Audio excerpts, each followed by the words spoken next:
Buenos días, mi nombre es Andrés Fernando Grueso, soy estudiante de Medicina de la Universidad del Quindío, Facultad de Ciencias de la Salud, segundo semestre. Hoy les voy a hablar sobre la etiopatogenia de la diabetes mellitus tipo 2. Los factores que influyen para que las personas padezcan esta patología son factores genéticos y factores ambientales. En este caso los factores genéticos pesan más para padecerla, pero nos vamos a enfocar sobre los factores ambientales. ¿Por qué sobre los factores ambientales? Porque los factores ambientales se pueden corregir. Los factores genéticos aún no hemos descubierto la manera de corregirlos. Los factores ambientales que favorecen a padecer la diabetes mellitus tipo 2 son el estilo de vida sedentario y cuando se lleva una dieta no controlada excesiva, por decirlo de alguna manera. Bueno, la diabetes mellitus tipo 2 se caracteriza por producir una resistencia periférica de los tejidos hacia la insulina y una disfunción de las células beta, que son las productoras de insulina. Esta disfunción de las células beta nos conlleva primero una secreción de insulina, una secreción exagerada de insulina, y luego un decaimiento en esa secreción de insulina. ¿Esto por qué pasa? Pasa por la resistencia periférica. Si tenemos una resistencia, el cuerpo como respuesta va a generar una hiperproducción de insulina. Produce, para que esta insulina genere, encuentre a su receptor. Estos receptores hay receptores que están malos debido a la resistencia, que producen la resistencia. Entonces, como hay pocos receptores buenos, por decirlo de alguna manera, necesitamos más insulina para que encuentren esos receptores y los activen. Resulta que la célula beta tiene un periodo de producción, ¿sí? Ella dice, por ejemplo, voy a producir durante toda mi vida 50 mililitros de insulina. Esto tiene que ser regulado durante toda su vida y nos tiene que durar a nosotros toda la vida de nosotros. Es decir, si vamos a vivir 50 años, necesitamos gastar 1 mililitro de insulina por año. Pero ¿qué pasa? Haciendo una suposición, vamos a vivir 50 años y le metemos carbohidratos en exceso, más la resistencia periférica que se ha generado, hay una hiperproducción en estos momentos. Entonces ya no va a producir 1 mililitro por año, sino que va a producir 2 mililitros por año. Es decir, que nos durará hasta los 25 años. Eso es una suposición, un ejemplo de lo que pasa,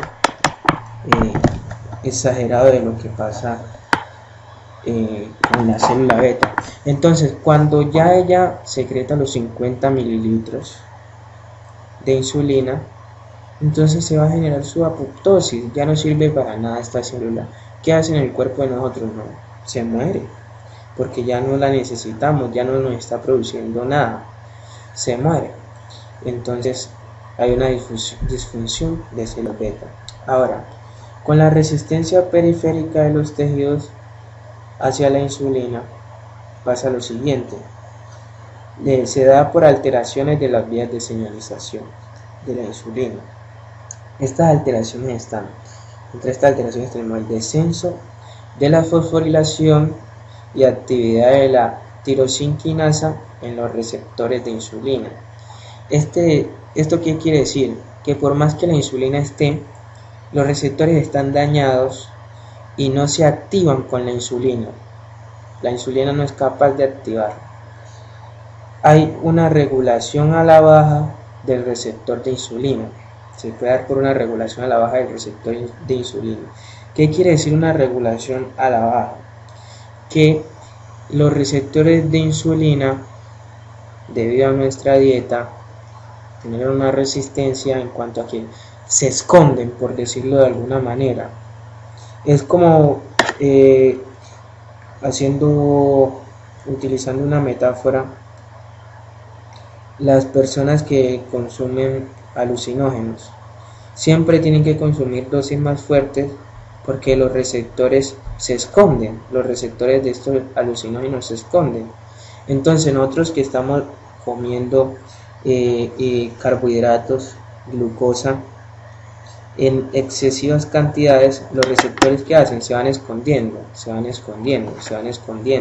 los receptores en los tejidos periféricos se van escondiendo. ¿Y qué tenemos que hacer? ¿Consumir más glucosa? No, porque la glucosa aumentada en sangre es mortal. Entonces ahí es donde está el problema, se generó la resistencia, la generamos nosotros, predispuestos genéticamente, y generamos la resistencia. Otra de las alteraciones de las vías de señalización de la insulina, tenemos la alteración de la translocación, el acoplamiento y la función de las vesículas GLU4, que me parece una de las más importantes. ¿Por qué? Porque influye en la resistencia a la insulina, debido a que la insulina funciona así.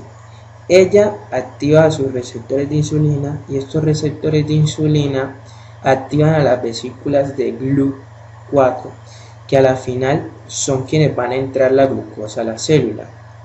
Si no se activan estas, si están malas, desconectadas del circuito, estas vesículas, entonces vamos a tener un mal funcionamiento, porque se activa el receptor pero no produce la eyección del GLU4 por estas vesículas. Entonces el GLU4 no sale al medio a capturar la glucosa y entrarla a nuestra célula, por así decirlo.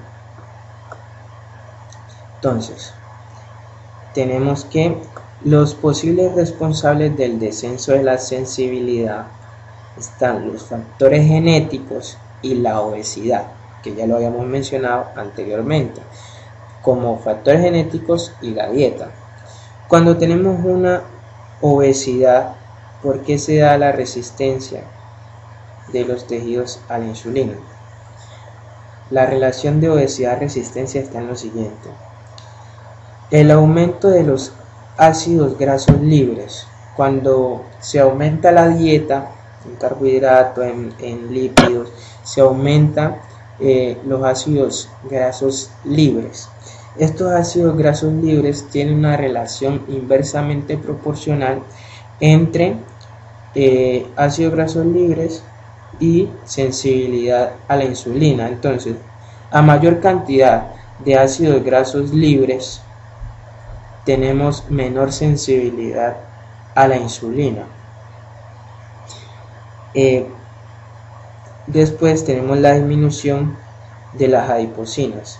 Las adipocinas son secretadas por el tejido adiposo, pero en la obesidad se ve una disminución de las adipocinas. Las adipocinas como la leptina y la adiponectina y la resistina.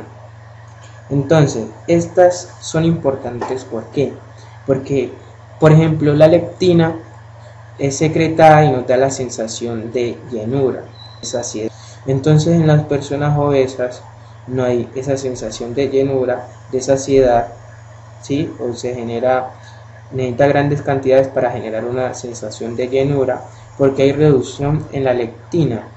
Entonces, si hay reducción de la saciedad y vamos a consumir más, se va a aumentar nuestra dieta y van a aumentar los ácidos grasos libres. Y si se aumentan los ácidos grasos libres, se disminuye la sensibilidad a la insulina y se aumenta la resistencia a la insulina. Por último, tenemos la disminución de la activación del PPAR gamma.